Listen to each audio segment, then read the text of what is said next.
In 2021, Nickelodeon threw their hat into the platform fighter ring in the form of Nickelodeon All Star Brawl.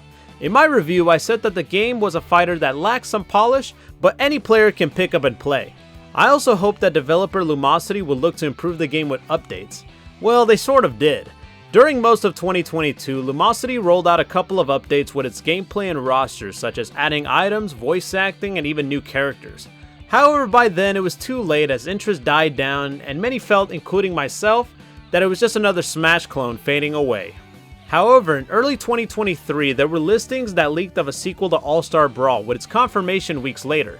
Based on the gameplay footage that was revealed at the time, it looked like the developers took all of the feedback they received from the first game and applied it in the sequel, as well as expanding it with new characters, gameplay mechanics, and even a campaign mode. It is currently April of 2024, and it has been 6 months since its launch, and there is an old saying I'm sure you've heard before: those who fail to learn from history are doomed to repeat it. As so far there has been little to no fanfare since release, and already looks to be dead in the water, and not even recent DLC and even a free weekend offer could help it.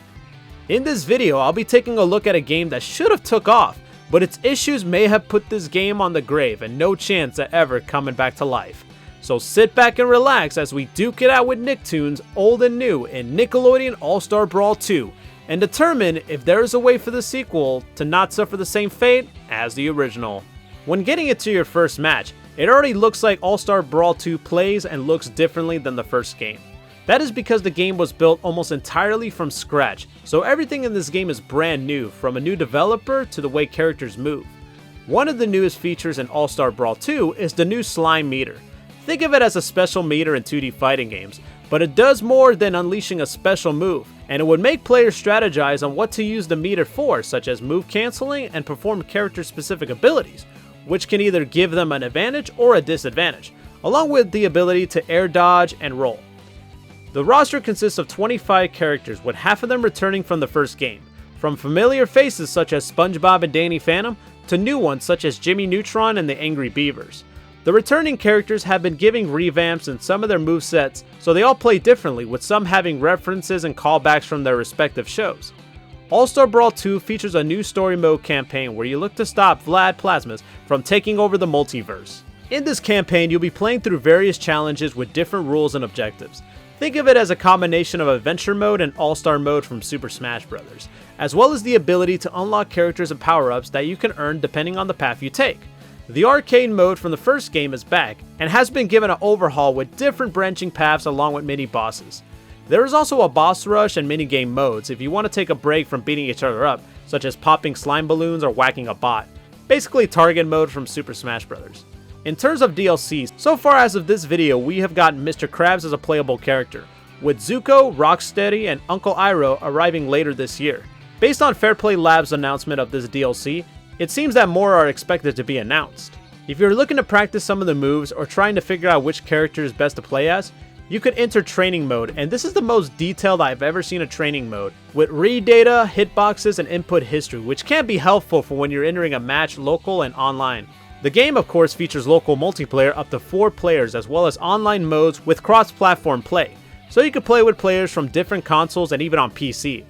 Once again, it features rollback netcode, and so far it is a smooth experience despite some occasional lag in some of the matches.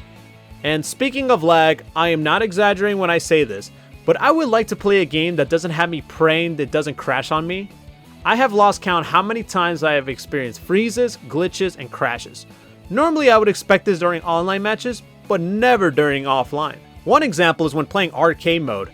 Just when it's about to load up and you think you're about to enter the next match, BAM! An error screen pops up.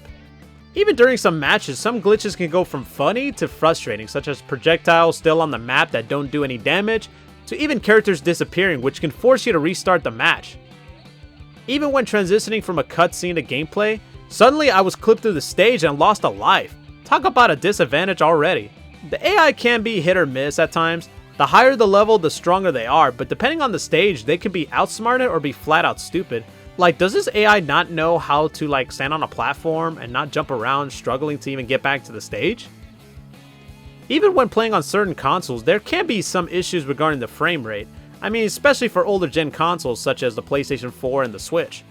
I'm sure we could all agree that fighting games should be played at 60 FPS. The roster is a bit questionable as some characters from the first game did not come back, such as Lincoln Loud, Helga, and Powdered Toast Man, who was actually my main character in the first game. Nickelodeon All Star Brawl 2 has everything that a fighter should have: cross-platform play, marketing, support from the studios, but it seems it's not enough. I think I kinda have a few ideas as to why this game was dead on arrival, and these are just my opinion. Well, for starters, the game was launched at a time when other massive games were being released, such as Sonic Superstars, Super Mario Bros. Wonder, Spider-Man 2, Starfield, you get the point. Not only that, it was released at first digitally, which depending on who you talk to may not seem like a big deal, but waiting until December to release it physically was not really the brightest move. I mean, there's probably parents out there who still buy games physically. And also, for a price tag of $50, it could turn people away from the game. In fact, I actually got this game on sale, so yeah, perfect example. It is such a shame because it was a game that should have been swarmed with players. I mean, especially considering multiverses went offline, I feel that the bugs, the glitches, the performance issues I mentioned earlier may have hurt this game in the long run. In March of 2024, a new update was released for the game, which was version 1.7. One of the biggest additions is a new game mode called Rotation, in which 3 to 4 players can play one-on-one, and when the player is defeated, they'll be placed in a waiting list. Basically a combination of King of the Hill and a round-robin tournament. Along with this mode, this update added new stage variations, items, and balancing with the fighters. It has seemed to have fixed a couple of bugs that players have reported, but based on what I have played, so far it seems there is still work to do. But it is a step in the right direction. Nickelodeon All Star Brawl 2 is a massive improvement over the first game. The best way I can describe it is, the first All Star Brawl was the original Super Smash Bros. On the Nintendo 64, while All Star Brawl 2 is Super Smash Bros. Melee on the GameCube. It brought what made the first game work and expanded with new gameplay mechanics, content, and campaign modes. Outside of Super Smash Bros., this is easily one of the best platform fighters out there. It is such a shame that the game seems to have failed to gain any audience other than a handful who still play this game. But when it hits the 1-year mark in October, I'm doubtful the game will even have a following. Unless Fairplay Labs and Nickelodeon have something up their sleeve. But until then, we shall see. Thanks for watching this video. If you enjoyed it, hit that thumbs up. If you haven't yet, hit that subscribe button and turn on notifications.